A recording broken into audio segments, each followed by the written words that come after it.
It's Tammy and welcome back to my kitchen. I know it's been a while since I've had a video out, and the reason is I had a little bit of camera trouble where it corrupted some of my files. It was so very sad because I had made an eggplant stir fry. I'm still hoping to see if I can recover any of the information off of there, but we'll see. I do have some photos, so I'll probably get something up on the website for it, but anyway, I don't know if I'll have a video for it, so we'll have to see. But today we're actually going to make a beef stew, and the reason is for the first time in months we've had rain, and I mean we've had torrential rain. I'm here in Southern California, and you can see some of the video I shot for it right now.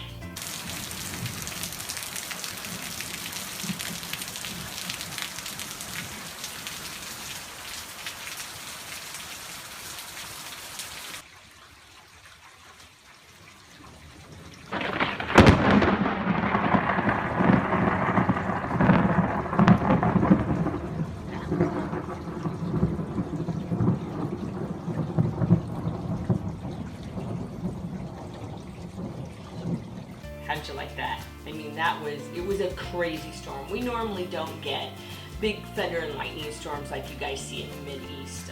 I was just in Indianapolis a couple weeks ago. The best storm. The best storm. I was actually on the 19th floor of the hotel we were in, and a storm rolled in, and I watched it from like 3 o'clock on in the morning, and just these beautiful lightning strikes. It was magnificent. But we didn't have anything like that. We did have a lot of lightning, and a lot of thunder, and it lasted all day long. So I thought, I want some stew.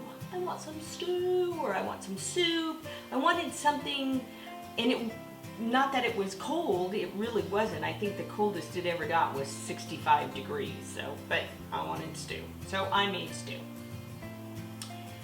Or I'm gonna make stew.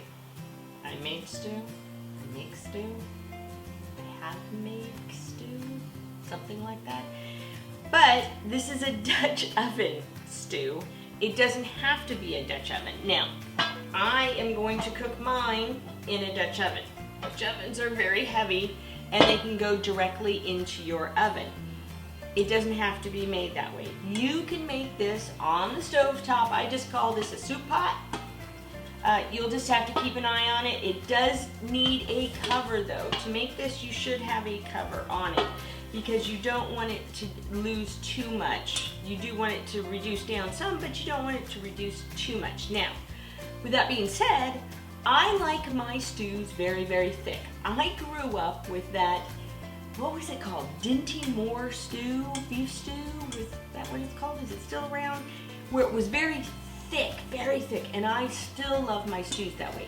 You don't have to make yours that way. You can make it thinner, and I'll have in the notations below in the recipe how you do that, so it's not a big deal. Now again, if this sits overnight, it's going to thicken up some more. You can thin it out by either using some more beef broth, or you can thin it out just by using some water and reheating it. Doesn't matter, it's not really gonna change the taste, all right? So, with that being said, let's get cooking.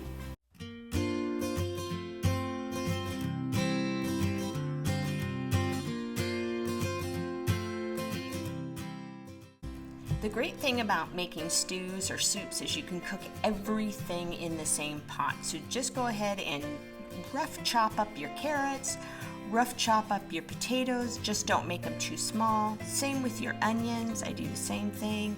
Garlic, I rough chop those also.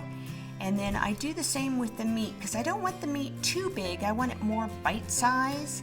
Then I'm going to heat up my pan. I'm going to go ahead and throw in about 2 tablespoons of olive oil into that hot pan. Just wait a few moments, let the oil get hot, and then throw in your stew meat. Just kind of get it brown. That's all you're really doing. Once it's gotten brown or a little bit brown, throw in some port wine. I love the taste of port wine with this meal.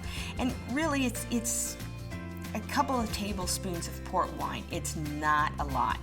Once the meat is browned on the outside, it's not cooked through, it's just kind of browned on the outside. Take the meat out, and the liquid that's in there, you're gonna let that reduce for just a couple of moments to just get rid of some of the liquid. And then you're gonna start throwing in your other vegetables. So go ahead at this point, throw in your onion, let that brown. You're not even letting this get translucent. You're only just kind of letting it get browned. Once the onion's gotten browned a little bit, you're gonna throw in your carrots, your potatoes. I threw in a pepper also, just to kind of break things up a little bit. And now you're just browning these too. You can add a little bit more oil if you want. I added just probably 2 teaspoons of oil more just to brown them up a little bit. And then go ahead and add your diced tomatoes. Do not drain that can. You want to go ahead and keep the liquids in there. Once you've added that, you can go ahead and add your tomato paste and your basil leaves. The reason my tomato paste looks like that is because I freeze it when it's leftovers, and I don't have regular ice cubes. Go ahead and add your stew meat back. You can salt and pepper at this time also. I usually just grind some in, and then add your 2 cups or 3 cups, depending on how thin or thick you like it. I only use 2 cups. And then you're gonna have to watch the baking. Then throw in your oregano, and you are just about done. The only thing you wanna do now is just simmer it for a few minutes and throw it in the oven for about an hour and a half, and you are ready to go. All right, welcome back. So that was pretty easy, wasn't it? It's just, it's not complicated. Just near the end of the baking, if you're doing it in the Dutch oven, you'll need to keep an eye on it just because of your oven. Every oven cooks a little bit different. Mine I cook for an hour and a half, but I only use 2 cups of broth because, like I said, I like that very thick stew.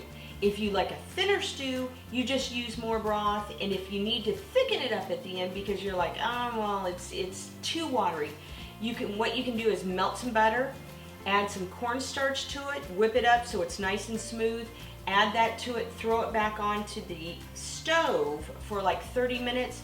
It'll thicken it right up, so no problems there, all right? So here is our final, I don't want it to slide off, our final product there. You should see a picture of it right there. It is so good, and it's gonna be so great on the rainy days. Gonna warm up my belly. It's gonna fill it up, even though it's like 75 degrees right now. But also what I made with this is my cornbread, and I will put a link to the cornbread in the link below because that is a gluten-free cornbread. And the reason also that I use the cornstarch instead of flour to thicken it up, you got it, gluten-free. So, and I like the cornstarch just because it doesn't add any flavor to it. It doesn't change the flavor. To me, adding flour changes the flavor. It's a subtle change, but it does change the flavor. So that's why I like using cornstarch to thicken. It's just a preference. Plus, it's gluten-free. What do you do? Anyway, I don't think I have anything else to say on that. It's a real easy recipe. Just remember, if you're using stew meat like I did, because stew meat is, it's a cheap meat. It's a cheap meat.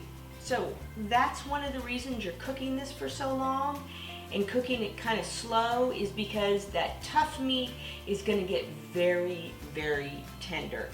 But in the meantime, your potatoes and stuff won't overcook. Now, in the video you saw that I had kind of sauteed the vegetables a little bit. I was just kind of getting a brown on them. That's all I'm doing. I am not cooking those babies through. It's a very, very quick kind of brown on them that you're doing, because you're doing it at kind of a high temperature. So just keep that in mind. You're not really cooking those. And that's about it. You can throw in any other vegetables that you want. If you want to throw in some bell peppers or some mushrooms, throw it in. Be my guest. I've even thrown in radishes. I like cooked radishes. So sue me. Anyway, I will link all of that down below. So I hope you liked this video. If you did, give it a thumbs up down below. Subscribe to my channel. You'll find the link to the recipe also down below, which goes to my website where there's photography and art and other recipes. A few DIYs, I'm still working on that. I had a bunch of stuff that I was going to put up last week, and that was also on that video card that got corrupted. So I have to redo a lot of stuff. Not happy about that. But this week I'm actually going to be in Anaheim at VidCon, which I'm very excited about because I'm doing the creators track on that, and that is the learning how to make these videos better, and I'm very excited about that. So with that being said, enjoy your day, and remember, enjoy life. It's the one you have. Bye-bye.